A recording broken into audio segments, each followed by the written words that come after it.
घर बैठे उनको ऑफर लेटर मिलता है। केवल एक डाटा बैंक हमारे पास है, उस डाटा बैंक में उनकी जो क्वालिफिकेशन है और उनका जो एक्सपीरियंस है या अन्य जो शर्तें इसमें हैं वो लेकर के उनको एक रैंकिंग दी जाती है।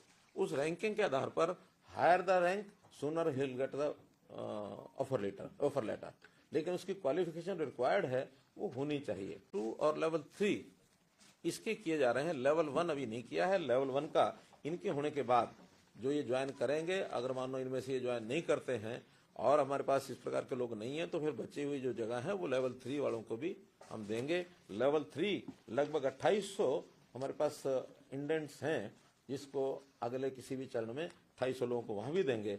तो इस प्रकार से ये जो शिक्षा, अनुभव या उसकी इनकम, फैमिली इनकम, उन सब के आधार के ऊपर उसकी रैंकिंग की जाती है और इस रैंकिंग के आधार पर ये किया जाता है। तो आज इसकी हमारी अथॉरिटी है, वो अथॉरिटी बैठ करके सारे क्राइटेरिया को तय करती है। जब कभी क्राइटेरिया चेंज करने की भी आवश्यकता होती है तो अथॉरिटी सक्षम है, वो क्राइटेरिया चेंज करती है, लेकिन शर्त यह है कि किसी भी समय क्राइटेरिया चेंज करके नेक्स्ट डे से उसकी नहीं कर सकते उसकी डिप्लॉयमेंट। जो अथॉरिटी चेंज करेगी उसको पब्लिक किया जाएगा और उसके 3 महीने बाद उस चेंज्ड कंडीशंस के आधार के ऊपर भर्ती होगी, ताकि किसी को यह ना लगे कि किसी को अचानक लाभ देने के लिए और ये किया गया है। उसके बाद भी 3 महीने तक पुरानी शर्तों पर ही चलेगी। तो ऐसा एक ट्रांसपेरेंट सिस्टम ये बनाया गया है। तो इसका बहुत बड़ा लाभ उन लोगों को हो रहा है जो नौकरी तो करना चाह रहे हैं लेकिन सरकारी नौकरी योग्यता के से उनको वंचित रह जाते हैं, मिलती नहीं है। हाँ, इस बीच में बहुत ऐसे लोग हमारे ध्यान में आए हैं कि जो शुरू में HKRN में लगते हैं, बाद में जैसे ही उनकी अपॉइंटमेंट रेगुलर नौकरी में होती है तो इसको छोड़ते हैं या कहीं और अच्छे अवसर मिलते हैं तो बहुत जल्दी छोड़ते हैं। इसमें हमारा मोटो ये है, sooner you come sooner you go, क्योंकि ये पक्की नौकरी नहीं है, ये आउटसोर्सिंग की है, कच्ची है।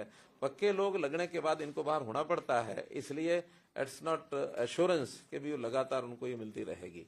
जब तक और नहीं कोई आता है और उनकी रैंकिंग हायर रहती है तब तक ये उसमें लगे रहेंगे। तो इस प्रकार का एक ये भी, इनको सब प्रकार की सुविधाएं भी दी जाती हैं, EPF, ESI, labour welfare fund की वो सब सुविधाएं, और इनको इनका जो पैसा है वेतन वो सीधा बैंक में जाता है। जो पहले ये था ना, ठेकेदार ने ले लिया, ठेकेदार ने लिया तो कितना दिया, कितने पैसे काट लिए, और बहुत प्रकार की समस्याएं झेलनी पड़ती थी। हमने ठेकेदारी प्रथा को खत्म करने के लिए एक यूनिक एक सिस्टम बनाया है और यहाँ तक बन गया है अभी ये कि अभी जो विदेश में हम लोगों ने जो चयन कराया, खास करके इजराइल की जो चर्चा होती थी, तो हमारे HKRN के माध्यम से फॉरेन कोऑपरेशन डिपार्टमेंट ने जो काम किया उसको उन्होंने पसंद किया और बाकी प्रदेशों के जो लोग आए हैं, जो वहाँ के वो जो क्या पार्टनर होते हैं, ट्रेनिंग पार्टनर, उनके माध्यम से आए तो बहुत सी शिकायतें उनको मिल गई कि पैसे लेकर के वो भेज रहे हैं। उन्होंने सबको रिजेक्ट कर दिया और केवल 250 लोग अभी हरियाणा के लगभग 250 हैं